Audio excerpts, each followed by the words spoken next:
YSR Congress party సంబంధించి ఇంతవరకు రాష్ట్ర కార్యాలయం అంటే తాడేపల్లి దగ్గర లోపలకు ఉంటుంది, అద్దెకు ఉంటుంది. సొంత భవనం లేదు. ఆంధ్రప్రదేశ్ విభజితం తర్వాత అంతకుముందు హైదరాబాద్లో లోటస్ పాండ్లో నడిచేది. అలాగే తెలుగుదేశం పార్టీకి ఎన్టీఆర్ ట్రస్ట్ భవన్ నుంచి నడిచేది. లోటస్ పాండ్ జగన్ సొంత ఆస్తి, ఎన్టీఆర్ ట్రస్ట్ భవన్ ట్రస్ట్ పేరుతో నడిపేటటువంటి సంస్థ. అయితే ఆంధ్రప్రదేశ్ విభజన తర్వాత జగన్మోహన్ రెడ్డి తాడేపల్లి దగ్గర ఇల్లు నిర్మించుకున్న తర్వాత ఆ ఏరియాలోనే ఒక ఇది కట్టాలి అన్నటువంటిది నిర్ణయానికి వచ్చారు. ఆ సిఆర్డిఏ పరిధిలోనే కట్టాలి అన్నటువంటిది అందులో కీలకం.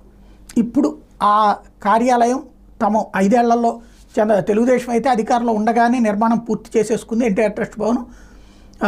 అయితే వైఎస్ఆర్ కాంగ్రెస్ పార్టీ 5 ఏళ్లలో అది పూర్తి చేసుకోలేదు, అండర్ కన్స్ట్రక్షన్లో ఉంది. దాన్ని ఈ తెల్లవారుజామున వైఎస్ఆర్ కాంగ్రెస్ పార్టీ కార్యాలయాన్ని కూల్చేశారు. ప్రొక్లైనర్లు బుల్డోజర్లతో భవనం మొత్తాన్ని కూల్చేశారు. స్లాబ్కి సిద్ధంగా